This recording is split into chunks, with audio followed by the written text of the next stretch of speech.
Hello, I'm Steph from iDriver Classic, and quite unseasonably for 2024, the sun is actually shining, and that might be because we're at the Standard Motor Club Rally 2024. So in today's video, we're going to try and catch a few people for a few chats. We're going to try and cover as many of the standards as possible and really shine a light on a brand that a lot of people don't talk about. The cars are so understated, they're beautiful in every regard, and they really shine up when you bring them out onto a rally field and you get to look at them and you get to appreciate all their little quirks and special bits and pieces. So today's video is a very gentle walk around. We'll have a bit of background music because we've had some music playing in the background, and we'll have a few chats along the way. So come on, let's go and have a look at some standards.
Hello, and I'm Matt, and this is my standard Big 9, 1931.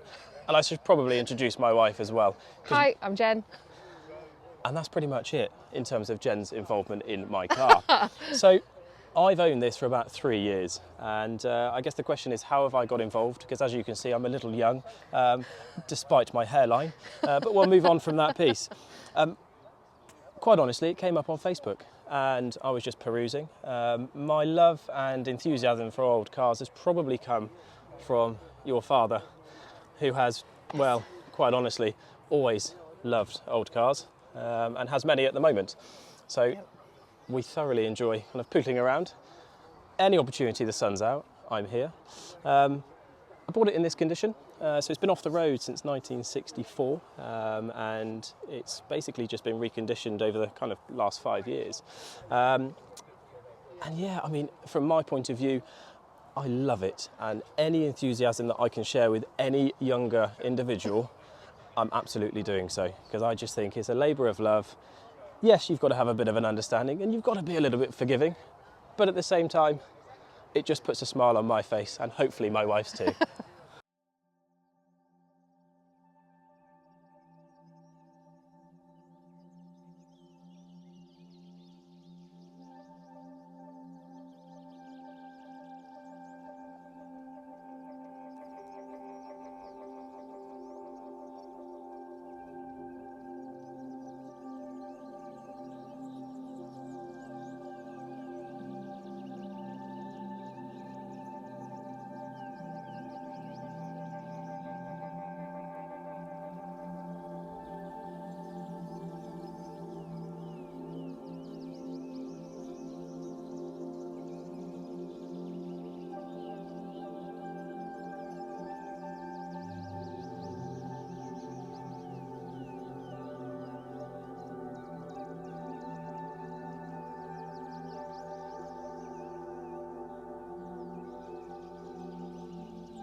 Now this car caught my eye and I had to come and grab Gary and I said, Gary, first of all, what's the story behind the car? And second of all, what's a standard swallow? Because it wasn't something I really knew about. And Gary started telling me a very good story off camera and I said, no, wait a minute, let's get the camera on. Gary, what is the story behind this car? Right, okay, it's a standard swallow. So there was a guy called William Lyons. He started making swallow sidecars in the 1920s. Yep. And then he went on to getting chassis from other car manufacturers, and the biggest one who supplied him were Austin 7. And he built his own body on it. And Standard also supplied chassis, and he put this one here. Oh, So really? this is a coach-built body Yeah. on a standard Big 9 chassis, and he badged them as Standard Swallow. Because he had quite a good relationship with Standard, Yeah. they gave him the technology to make his own cars. So then started Really? producing his own cars, which he called SS. And if you look at the moniker of the SS, it's very much the same. Well, it's identical to the Nazi SS. So that's that was unfortunate. fine until 1939. Yeah. They ceased car production in 1939. When they restarted in 1945, they couldn't really call the cars SS. Yeah. So they then changed it to Jaguar. So this is a Jaguar. Oh, And if you that's look so at the clever. Swallow mascot, Yeah. you can see the leaping cat in there. Yeah. So that's where he got that from. That is brilliant. And what's the story behind the car in terms of the bodywork? Right. So this was last on the road in 1938. That's when we last knew it was to be taxed. It was then taken off the road, and somebody obviously thought it had some value, so they dismantled it, and it was then moved from pillar to post, and everyone who owned it died, and as it went by, bits went missing, so it got into a bit of a state. Jaguar were interested in buying it because there are only 5 other cars, 6 survivors that are known. Jaguar was very much wanted to buy it, but they dismissed it as being too far gone, which was a shame because it actually was very badly presented. Yeah. I got it just under 5 years ago, and everyone said, "Oh, it's not going to be worth anything. It's finished." But I proved wrong. The ash frame, which is made of timber, is in perfect condition. And you've done all this? And I've done is just put it back together. I've preserved the steelwork. I haven't repaired. If you look, it's all pot marked. That's okay, But it's preserved what came out of the factory. I'm going to do the paintwork. I live by the sea. It's aluminium, so if I'm going to use the car, and I will use it, it's got to be protected. Yeah. It was at the NEC in March. Yeah. It hadn't been on the road since 1938. I drove it back from Birmingham to Brighton, 207 miles from the NEC, and it got me home. And it came back from Brighton on Friday. It did 80 miles. It's got 80 miles to do this evening. So fingers crossed, I will get home. Oh, because you'll get home. if I don't get home in this, it'll be on the back of an AA truck. So it is what it is. I tell you what, good on you for seeing the potential in something that Yeah. others didn't. I think she's gorgeous, and thank Thank you you. for bringing her. You're very welcome. Cheers. I'm glad. Thank you for looking at her.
I know that many of you have an appetite for a Vanguard because last year the video was watched nearly 200,000 times, and so many people said, oh, it's my favourite standard, or I absolutely adore them. And I believe that Mark shares your sentiment. Mark, how long have you had this car for? I've had this car since 2015. I knew it when I was 14 years old when I met it at the Standard Rally at Stratford Say, Yeah. and always liked the car, and about 30 years later I bumped into the owner again when I had my Really? first Vanguard, Yeah. a saloon version of this 1A, and I kept in touch with him and I acquired it off him in 2015. So it's a that's 1A lovely. estate car, 1952. And have you got any others, or have you only got Yeah, one I've got standard? 6 Vanguards. I've got a 1950 van, Yeah. which is totally original, which has been in our village all its life. It used to be the butcher's van. Wow. I've yeah. got a saloon version of this 1A, exactly the same in comet blue red interior, my first Vanguard acquired. Yeah. I've got a 1950 pickup, an XRF one genuine, which I'm restoring. Yeah. I've got a 1955 Phase 2 black saloon, which is a gorgeous car, and I've also got a very early gold Vanguard 1947-48 model, a 20S, before they brought out the phase models, which So I you totally restored 30 years ago. So you've certainly got quite a few. What's attracted you to the Vanguard and kept you hooked? My father used to drive pickups and estate cars in the RAF when he'd done his national service at Abingdon Yeah. in the 50s. And also when I saw the Vanguard van my friend had in the village, I liked them and I couldn't buy it, he kept it, and I found my blue saloon and restored it, and then I acquired the van off him later when he passed away, the gentleman. Oh, it's just so refreshing to meet people that are so ensconced in this standard brand. People really love it. What's next for you this summer? Because we've still got a few months left. Summer this year I'm restoring a Jowett Javelin which I acquired, Are you? which used to belong to the butcher in the village as well, so that'll be Yeah. on the road. That's a deluxe, and it was Arthur Joplin's own car at Jowett, so it's a factory Really? car. So that's being sort of partially restored and sympathetically restored at the moment, so that'll be on the road in the next week or so. Oh, wow. I've also got a really lovely Ferguson TEA tractor petrol, Yeah. 1950, and I've also got my TR7 convertible, which I bought when it was 2 years old in 1984 and hardly used it. Never been out in the rain. It's like Gosh. new. You've got a right collection. And I've got a Bentley Continental as well, a new one. Do you have some sort of barn? This is not Well, more I've than got a few standard garages. garage I've got could a few hold. garages, yeah. Brilliant. Oh, well, we wish you all the luck Thank for a you. really good summer ahead, and good luck with your javelin. Thank you.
The next car that we stumbled upon that we took a bit of a keen interest in was this Standard 8 from 1947, and it's owned by Liam. Liam, how long have you owned it? 9 years. 9 years. And what brought you into standard ownership? Well, I saw it for sale and I liked it and I ended up buying it. And had you looked at any other classics or owned any before? Yeah, I'd already had a couple of old cars, Morris Minors, but I fancied something old, not for everyday use, just for shows and weekends or whatever, and I saw it for sale and I bought it. And you've travelled all the way from Slough today, haven't you? Yeah. And how long's that taken you? About 2.5 hours. Gosh, and how many miles was that? About 50 miles, but we were taking it easy. Yeah, no, fair enough. Cars from 1947. And so when you go out, do you just take the A roads? Like, how do you plan your journeys? How do you accommodate? What's your top speed? Well, it'll cruise about 40, 45 mile an hour, maybe 50 downhill, you know. You don't want to overheat it and boil it up. Yeah. So you take it easy. And I'll try to stick to quiet A roads or B roads if I can. Yeah. Well, that's really good. Now, I've just heard my name be called on the tannoy, so I'm definitely going to have to disappear. But we wish you all the luck with the car. 9 years is an incredible amount of ownership, and well done, because she looks absolutely stunning. Thank you. Cheers.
Now, I know that you're going to say to me, Steph, that is certainly not a standard. It's an Elvis. And look, this has an epic backstory that I had to share with you and put into the video. So the story behind this is earlier we had to go to the petrol station and pick up a few bits and pieces.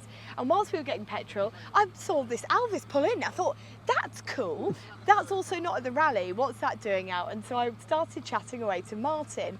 And Martin, you have been on an epic adventure. Tell us what you've been doing for the last few weeks. Oh, well, I just disappeared over to France.